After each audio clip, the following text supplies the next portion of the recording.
오늘 추워요? 더워요? 따뜻해요. 그렇구나. 나는 오전 8시 30분에 와서 밤 10시까지 여기 갇혀있거든. 못 나가. 밥도 먹으러 못 가. 그래서 맨날 불쌍한지 조교쌤들이랑 실장님들이 맨날 밥을 사다 줘. 근데 그걸 먹을 시간이 없어. 왜냐면 여러분은 지금은 질문이 없지만 나중에 진짜 어렵고 중요한 내용 배우면 수업 끝나고 줄 쫙 서서 질문하거든요. 그 질문 다 쳐내줘야 되잖아. 일일이 다 정확하게 대답을 해줘야 되잖아. 쌤 수업이 인기가 좋은 거는 질문에 명확하게 답을 해주기 때문이거든요. 그렇거든요. 그래서 그 질문에 답해준다. 밥 먹을 시간이 없어. 그래서 내가 왜 살이 쪘냐면 밤 10시부터 미친 듯이 먹는 거야. 치킨, 피자, 떡볶이 이런 거. 그래서 1년에 1kg씩 살이 찐 거예요. 그래서 15kg가 찐 거야. 알겠지? 내가 만약에 살이 빠진다. 그럼 밥 먹을 시간이 있다는 거고, 그러면 수강생이 적어서 수업을 줄였다는 거잖아. 그러니까 시간이 추가해서 이제 살이 빠지겠지. 근데 살 빠지면 학원 망해요. 진짜야. 내가 살 빠지잖아? 그럼 우리 학원 망해. 확장을 더 이상 할 수가 없어. 내가 몸무게에 비례하여 여기 평수가 점점 늘어나고 있거든요. 3교시는 문법입니다. 그래서 문법 교재는요, 168쪽을 일단은 펴볼게. 168, 문법 교재 168. 문법 교재 168. 봤어? 문법 교재 168. 그 168쪽에 보면 요상한 도표가 있죠. 맞지? 얘는 그냥 제가 구색을 맞춰보려고 넣은 거고요. 요 표에서 중요한 건 하나밖에 없어요. 요 표에 중세 국어 시기가 10세기부터 16세기라고 써있지. 보여? 그다음에 근대 국어 시기는 17세기부터 19세기라고 써있죠. 요 정도만 아시면 돼요. 알겠지? 여기 시험을 공부하는 곳이니까 여기가 국어를 가르치는 곳이면 내가 이 표를 다 알려줬을 거야. 그러나 시험에 나올 건 이런 게 아니에요. 자, 169쪽도 나중에 여러분이 내신할 때 상세히 배우면 돼. 요 정도는 다 따라잡을 수 있어. 알겠지? 그러니까 그 169쪽에 있는 내용도 당시에는 우리가 한글이 없었기 때문에, 그러니까 한글 창제 전이기 때문에 남의 나라 글자를 빌려서 의사소통할 수밖에 없잖아. 말은 있어도 문자가 없으니까. 그래서 한자를 빌려서 그 의사소통을 한 거고, 한자를 빌린 걸 차자표기라고 불러. 너네 그 돈 빌릴 때 쓰는 증서가 뭔지 아니? 차용증. 똑똑하다. 이라고 하거든. 그래서 차용이 빌릴 차, 사용할 용. 그러니까 글자를 빌려서 썼다는 거예요. 그게 차자표기야. 그 차자표기 중에 제일 그나마 완벽한 방식이 향찰이에요. 들어봤어? 향찰? 그래서 향찰은 한자의 소리를 빌리면 음차, 소리 빌릴 차. 그다음에 한자의 뜻을 빌리면 훈차. 그래서 뜻, 훈, 빌릴 차. 요렇게 되겠죠. 그치? 예를 들면은 내가 나 오늘 목 아파 라고 쓰고 싶은 거야. 편지를. 근데 당시에 한글이 없잖아. 맞지? 그럼 그냥 어떻게 쓰는 거냐면, 이게 무슨 목이에요? 나무 목이죠. 근데 그 나무 목에 그냥 소리를 빌려가지고 나 오늘 목 아파 할 때 목을 그냥 이렇게 쓰는 거야. 약간 느낌이 오지? 나중에 내신할 때 이건 자세히 배울게. 내신할 때는 얘는 자세히 배우도록 하고 여기를 다 넘어갈게요. 자, 우리가 오늘 공부하고 암기하고 확인할 것은 170쪽입니다. 이해, 암기, 확인. 이해는 어떻게 한다? 모든 것을 다 이해한다. 암기는 어떻게 한다? 회독을 돌린다. 그치? 그 다음 확인은 어떻게 해? 테스트를 본다. 간단한 거야. 요 간단한 걸 다 못하는 것 뿐이야, 애들이.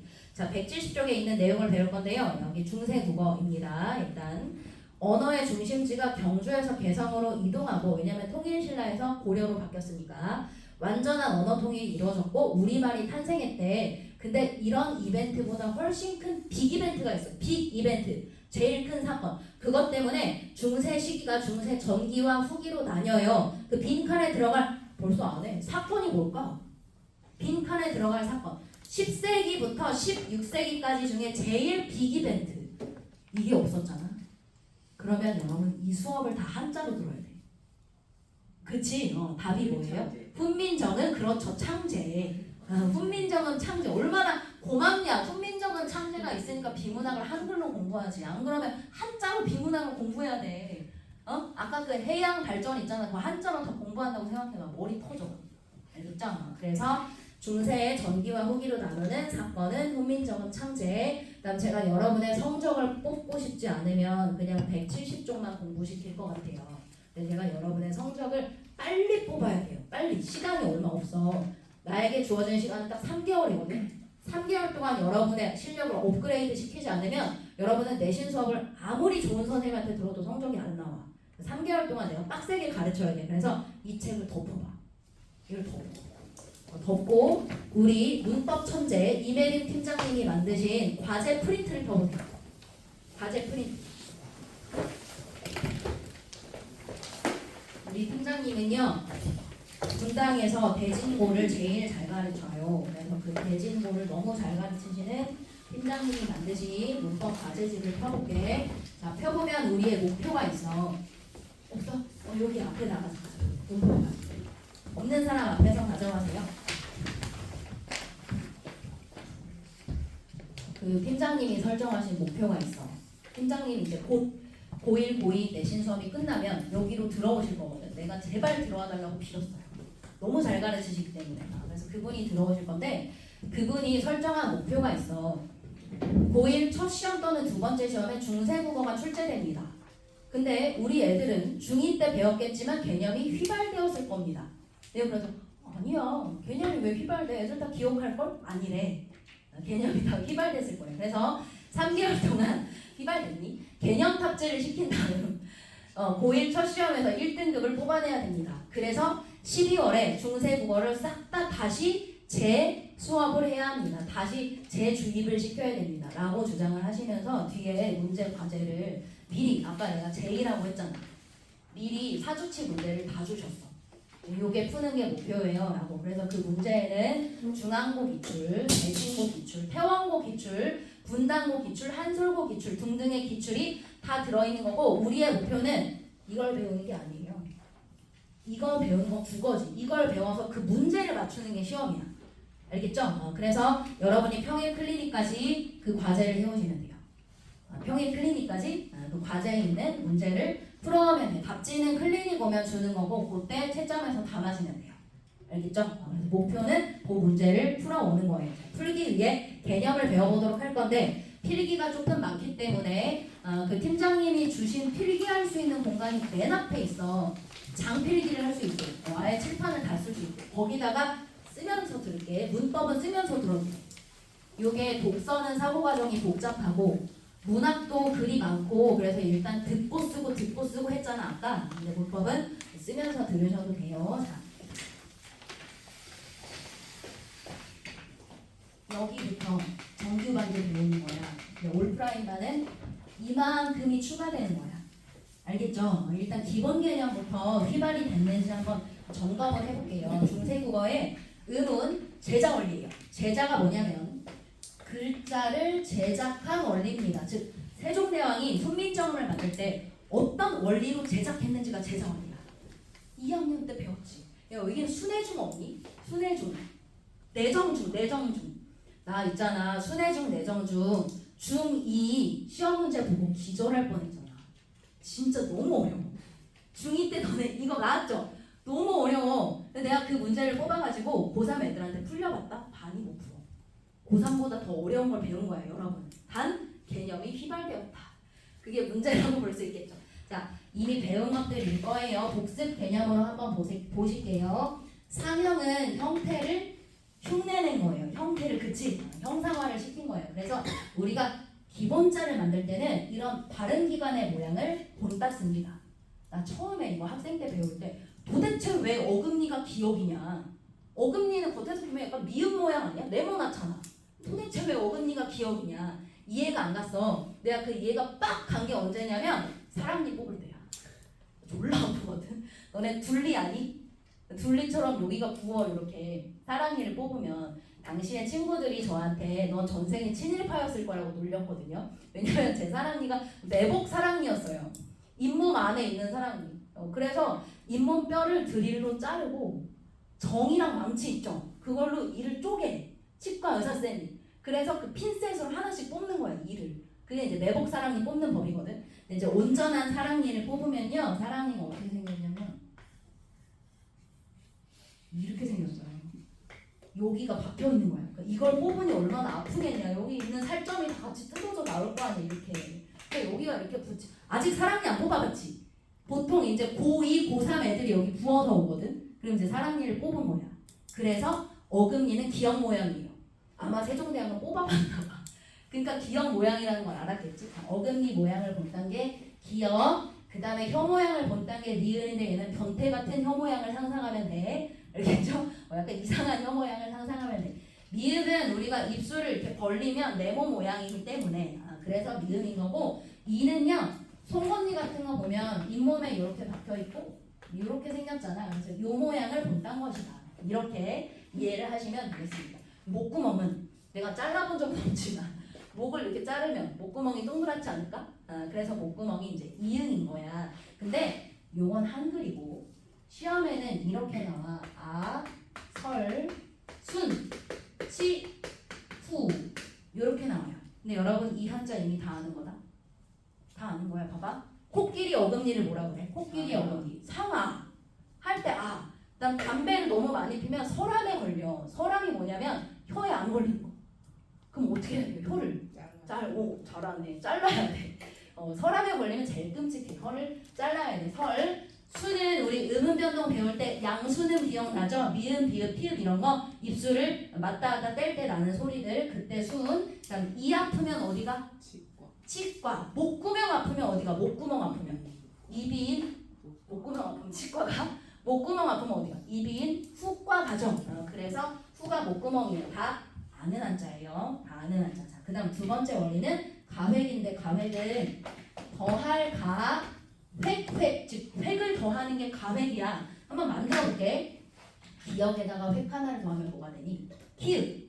그치? 그다음 니은이라는 기본자에 획 하나를 더하면 디귿, 두 개 더하면 티읕 이렇게 되거든. 그래서 요게 전 세계 우리나라밖에 없는 원리인데 기본자에 획을 더하면 더할수록 소리가 세져요. 알겠죠? 즉 획이 많으면 많을수록 소리가 세져. 요건 전 세계에 우리나라 한글밖에 없어. 영어는 있잖아. 알파벳은 기역이 G고 히읗이 K지. 근데 얘네의 그 형태 간의 유사성이 있니? 형태 간에 없죠? 얘는 랜덤이에요. 영어 알파벳은 랜덤. 우리는 과학적으로 체계가 있음. 자, 요게 이제 가획자. 그러면 후음, 이응에 획 더한 얘의 이름이 혹시 기억나? 이거? 아, 그렇지. 얘는 여린 히읗. 여린 히읗. 여린 히읗. 여기까지가 이제 가획자야. 여린 히읗에 하나 더 더하는 게 히읗이겠죠? 그 다음 제일 중요한 이체자가 있어요. 이체. 이체는 별표. 이체는 무슨 뜻이냐면 여러분 이질적이다라는 뜻 아니? 이질적이다. 왜? 문학시험에서 다음 중 정서가 이질적인 걸 고르시오. 알지? 그 이질적이다라는 건 다르다라는 거거든. 체는 몸체자고 즉 얘는 아예 원리가 달라. 얘는 아예 원리가 달라. 그래서 이체자의 원리는 절대 가획이 아니야. 절대 가획이 아니야. 절대 가획이 아니야. 그러면 우리가 출제자가 되어볼게. 출제자. 자, 지금부터 여러분이 학교 선생님인데 등급을 쪼개야 돼요.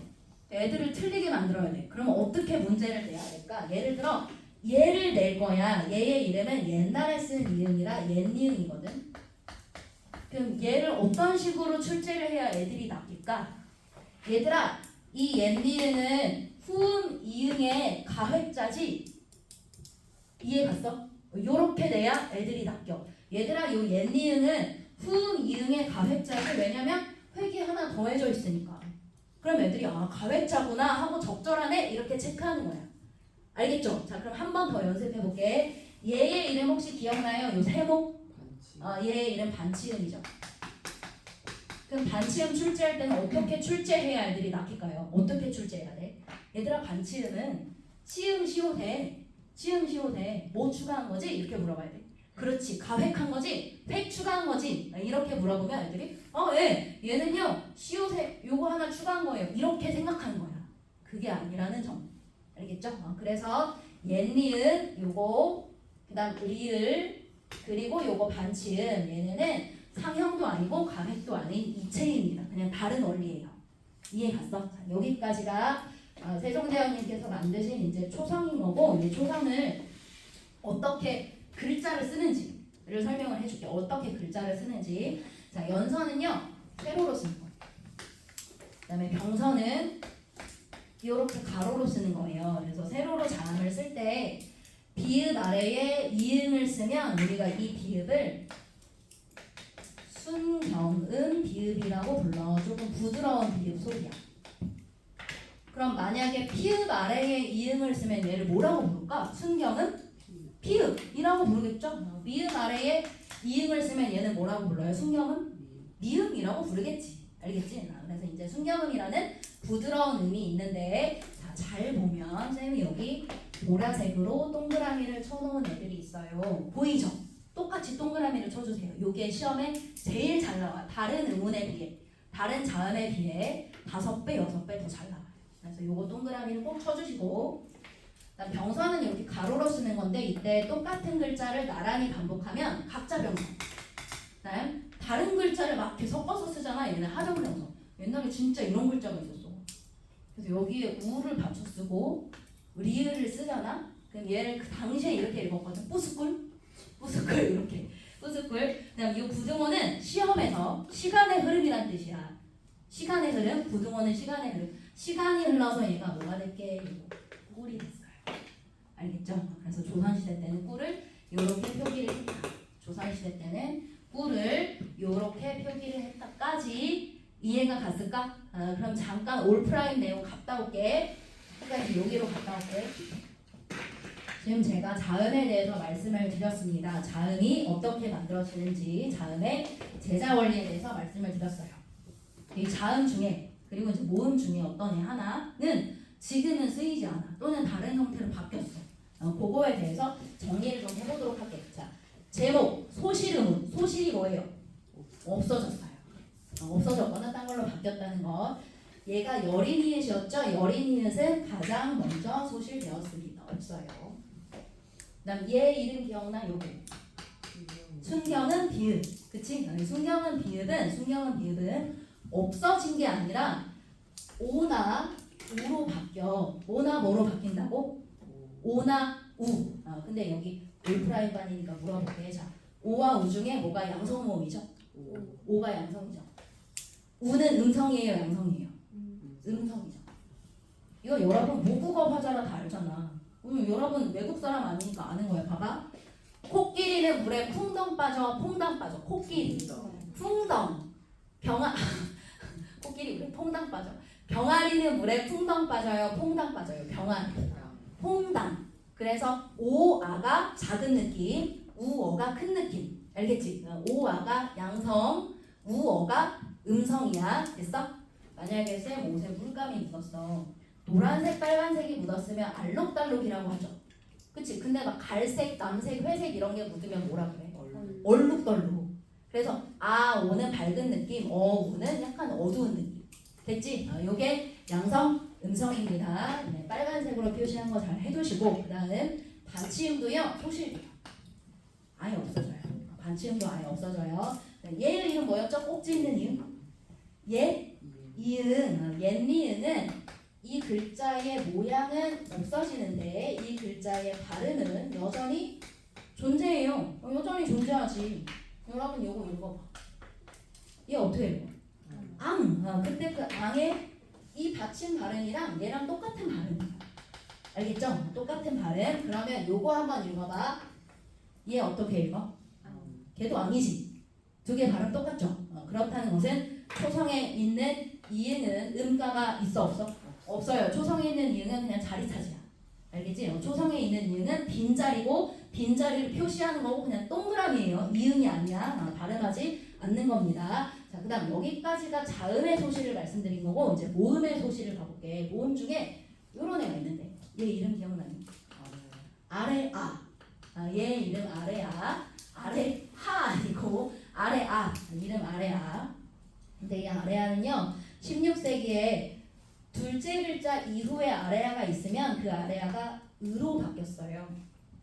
그 다음 18세기 이후에 첫째 글자에 있는 아래아가 아로 바뀌었어요.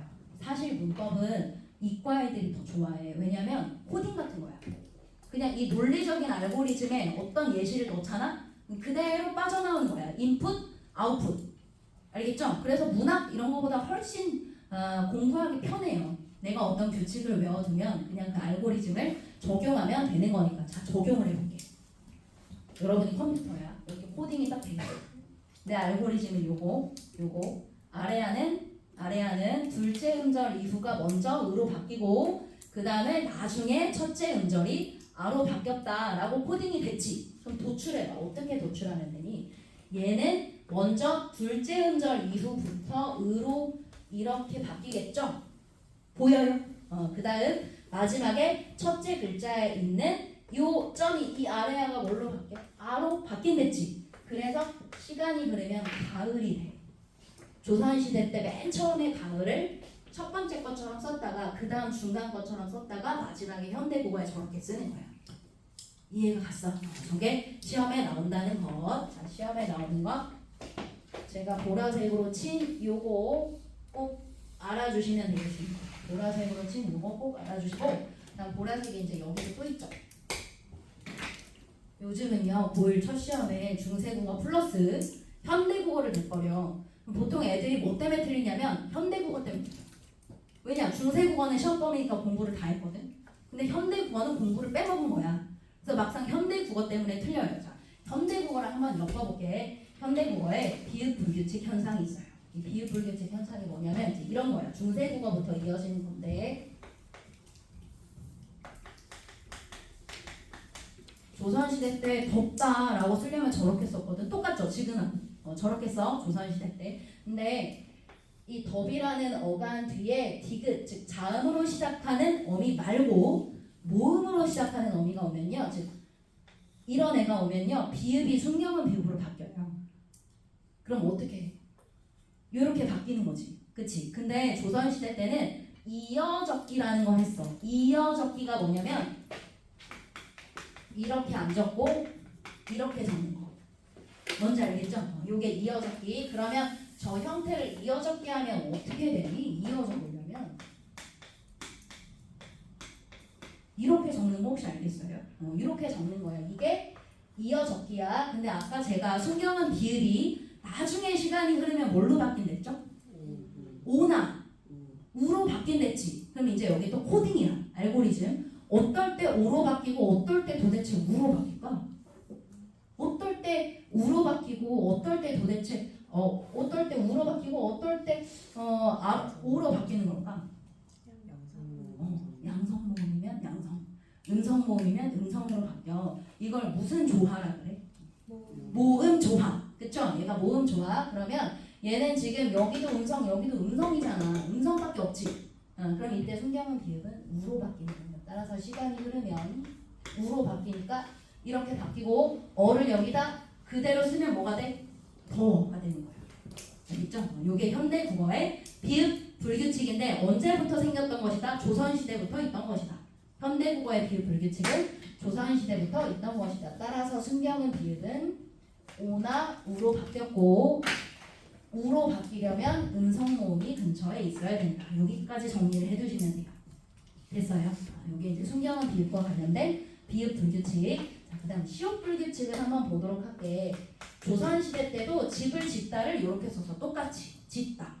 집을 짓다. 네, 집이라는 어간에 지금은 디귿으로 시작하는 자음 어미가 붙었는데 만약에 모음 어미가 붙으면요. 이 시옷이 반치음으로 이렇게 바뀌어요. 근데 아까 내가 이어 적는 데지? 그치? 이어 적으면 이거 어떻게 적어? 지저 이렇게 적어. 지저 됐죠? 요 지저. 그런데 시간이 흐르면 요 반치음은 어떻게 된댔어? 소멸된 됐죠? 반치음 소멸돼. 그래서 집을 지어 이렇게 되는 거야. 즉 시옷 불규칙도 중세국어 때부터 있던 거야. 알겠죠? 이렇게 지저가 지어가 됐습니다. 이때 학교 선생님께서 어떻게 출제하실까요? 얘들아 반치음 있잖아. 시간이 흘러서 이음으로 바뀐 거지? 이렇게 출제하죠. 반치음이 시간이 흘러서 이음으로 바뀐 거지? 바뀐 거 아니야? 바뀐 거예요. 아니죠. 내가 왜 아니랬지? 초성에 있는 이응은 이응이에요? 빈자리예요? 빈자리에 없는 거예요. 그렇기 때문에 얘는 없는 거예요. 따라서 반치음은 소실된 거예요. 이해 갔어? 요게 언제 시험에 나오냐면 고1 때 한 번, 고2 때 한 번, 고3 때 한 번, 수능에 한 번, 4번 나와. 알겠지? 그래서 지금 공부해 두시면 여러분이 4번을 써먹을 수 있는 올프라임 개념입니다. 정리가 됐어요. 여기까지가 이제 자음에 출제될 만한 것들을 짚어본 것. 아래야만 모음. 자, 됐으면 이제 이쪽으로 가볼게. 저 초성은 아까 말씀드린 대로 자음이고요. 이 중성은 모음이에요. 자, 근데 중성의 원리도 비슷해. 상형, 뭔가의 모습을 본다는 거. 걔네를 이제 이리저리 합쳐서 합성자를 만든 겁니다. 그 여러분은 스마트폰 자판이 천지인 아니야? 천지인이야? 천지인 이거야 자판이? 내가 어제 애들한테 물어보니까 쌤 천지인은 나이 든 사람만 쓰는 건데요? 이러더라. 그래서 그럼 너네 자판이 뭔데? 했더니 그 키보드 자판을 쓰더만. 키보드 모양 자판 그거를 쓰더라고. 천지인인 사람. 오 올드한데 나도 천지인이던데. 그래서 그 말 듣고 자판을 바꿔보려고 했으나 천지인이 그런 거. 천지인은 하늘의 모습, 땅의 모습, 그다음 하늘 땅 사이에 중간에 있는 중간에 서 있는 인간의 모습을 본다는 거예요. 그게 천지인이다. 그래서 모음의 기본자는 상형의 원리로 만든 건데 실제 시험에는 이거 누가 보느냐? 그치? 이런 건 안 나와. 그럼 시험에 뭐가 나올까? 양성, 음성, 얘는 뭐게? 아까 내가 중간에 있다고 힌트 줬잖아. 하늘과 땅의 중간에 있으니까 중성. 이게 나와. 실제 시험에 저게 나와. 자 그러면 한번 글자를 만들어 볼게. 초출자는요 상형 글자의 아래아를 한 번 더 하면 돼요. 제출자는 저 상형 글자의 아래아를 2번 더 하면 돼. 글자 한번 만들어 볼게. 여기에 이거 더하면 뭐 돼요? 그쵸? 그러면 여기에 이거 더하면 뭐 돼요? 오. 이렇게 만드는 거야. 그러면 오, 우 이런 초출자가 나오고 제출자는 야, 여, 요, 유 이런 제출자가 나오겠죠. 이해 갔어? 원리는 요거야. 자 이제 진짜 시험에 나오는 음성, 양성을 나눠볼게. 오 중에 뭐가 양성이라고? 퐁, 당 뭐가 음성? 풍, 덩 그쵸? 그럼 제출자도 되지. 뭐가 양성일까? 야, 요 뭐가 음성이에요? 여, 유 이해 갔을까? 여기까지가 모음의 기본 초출, 제출자를 상형과 합성의 원리로 만든 걸 정리한 겁니다. 여기까지만 알아도 돼. 2등급은 나와 그래도. 근데 여러분은 2등급 받으려고 이 자리에 앉아있는 거 아니죠? 여러분은 한 번이라도 2등급이 나오면 안 돼. 이제는 1부터 9등급이 아니고 1부터 5등급으로 바뀌었기 때문에 여러분의 학생부에 한 번이라도 2등급이 찍히면 얘는 인서울은 안 되겠구나 이렇게 판단하실 거예요. 대학교에서. 그래서 옛날보다 더 힘들어요. 미끄러지면 안 되기 때문에. 자 1등급을 받으려면 여기까지 아셔야 돼요. 합용까지. 합용은 여기 뭐라고 써있어? 기본자 요거 그다음 합성자는 뭐죠? 요만큼 초출 제출 합성자는 요만큼 이게 초출 제출의 무엇을 합체했대? 뭘 합체했대? 발음을 합체했대. 발음을 합체한 거네. 그러면 현대국어에서는요 요런 애들이 다 발음할 때 입모양이 변하지 않는 단모음이거든. 현대국어에서는 왜냐면 얘 읽으면 이렇게 되잖아. 입모양 안 바뀌거든. 얘도 이렇게 되잖아.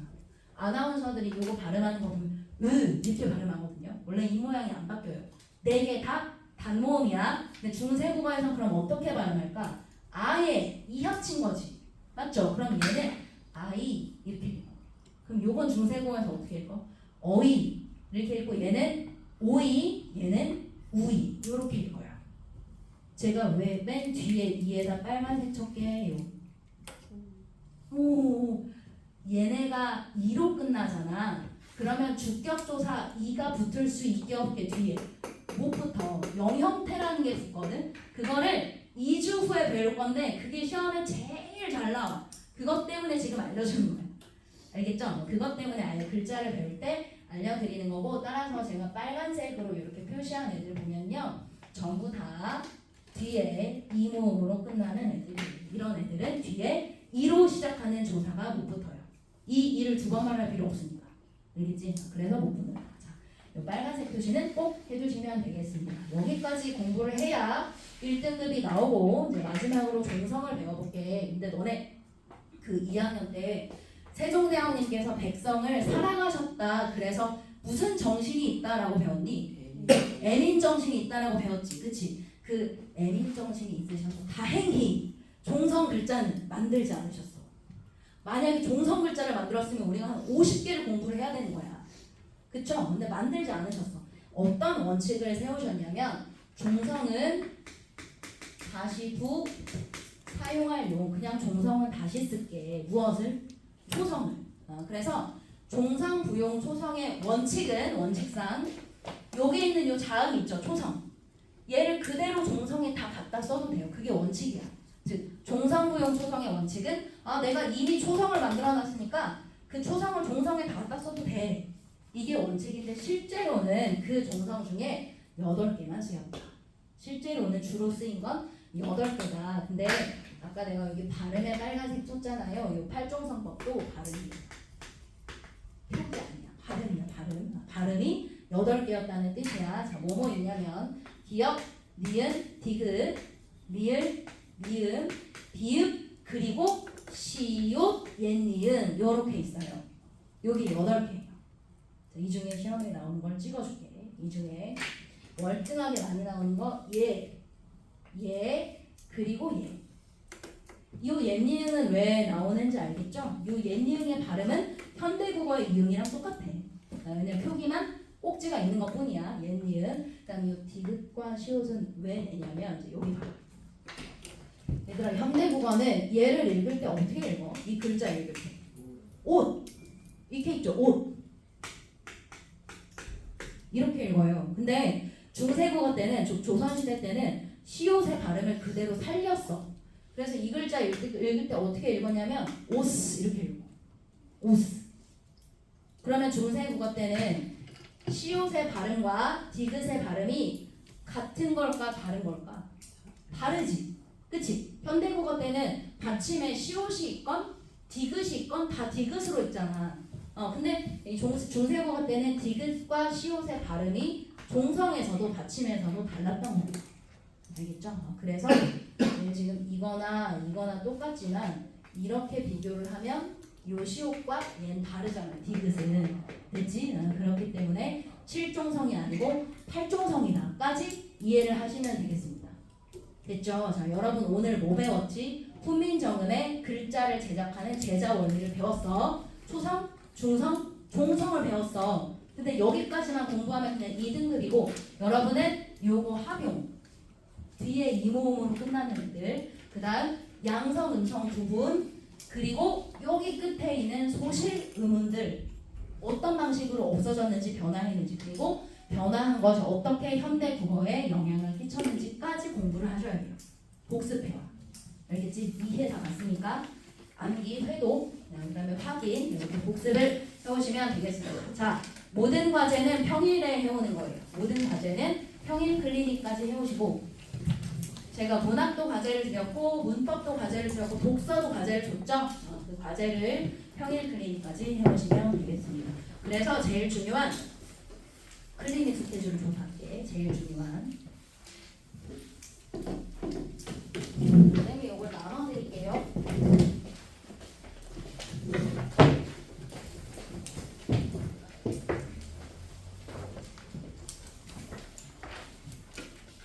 옆으로 드리겠습니다.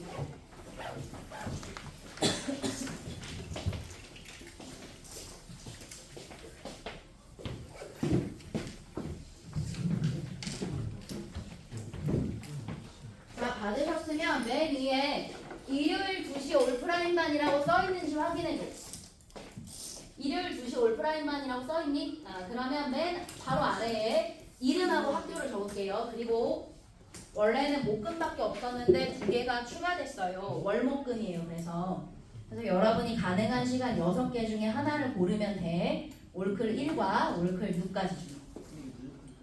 고르면 돼. 근데 이제 지금부터 쌤 말 잘 들어. 쌤, 저는 화수만 돼요. 화수는 내가 도저히 안 돼. 쌤이 대치동에 계약을 했는데 그 대치동 수업을 안 가면 위약금이 1억이 넘어. 그래서 내가 화수는 절대 못 가고 화수는 여기 못 오고 제가 가능한 시간 월목금. 근데 월목금 중에 쌤 저는 금요일에 3시 반부터 5시 반만 돼요. 그 이후에 수학학원 있어요. 그러면 그 시간을 여백에 써줘. 아래 여백 있죠? 그 여백에 써줘. 금요일 3시 반부터 5시 반 이렇게. 쌤 저는 목요일에 8시부터 10시만 돼요. 그러면 목요일 8시부터 10시라고 일단 써줘. 제가 그 시간을 다 맞춰줄게요 라고 보장은 못하지만 일단은 써주세요. 알겠죠? 그래서 12월은 클리닉이 복습 클리닉이야. 정규 수업 때 배운 내용의 복습. 근데 아까 설명회 때 쌤이 얘기해준 것처럼 1교시 때 얘기해준 것처럼 2월에는 모의고사 특강으로 바뀌고 그때는 2시부터 4시 4시부터 6시로 바뀌어요. 알겠죠? 그래서 1월부터는 클리닉이 2시다. 2시부터 4시 4시부터 6시 이렇게 바뀌어. 1, 2월 클리닉은 모의고사 특강입니다. 다 썼니? 자, 근데 저는 오늘 보충 온 건데 그냥 여기다 써도 돼요? 보충 온 거면요. 그 일요일 2시 올프라인만을 지우고 원래 반으로 기입을 해주세요. 쌤 저는 토요일 6시인데 지금 왔어요. 그러면 지우고 토요일 6시 이렇게 쓰면 돼. 알겠죠? 보충 온 사람은. 자, 다 썼으면 집에 가는 법을 알려줄게. 제일 중요한 집에 가는 거. 집에 가는 거. 자, 명찰을 지금부터 떼세요. 그리고 데스크로 가셔서 아까 패드에 찍은 나의 고유번호 있죠? 그 고유번호를 똑같이 찍고 명찰을 반납한 다음 휴대폰을 받아서 가면 돼. 알겠지? 그리고 지금 적으신 이 올프라인 스케줄은 클리닉 스케줄은 제가 여기 데스크 패드 옆에 있을 거예요. 저에게 주시면 돼요. 알겠죠? 이거 내는 건 쌤한테 내시면 되겠습니다. 오늘 여러분 고등국어의 첫걸음을 걸어봤어요. 3시간 동안 내가 칭찬하고 싶은 건 집중력이야. 집중력 너무 좋았고 이대로 계속 쭉 여러분 열심히 공부한다면 무리 없이 1등급 받으실 수 있을 것 같아요. 자, 수업 여기서 마무리할게.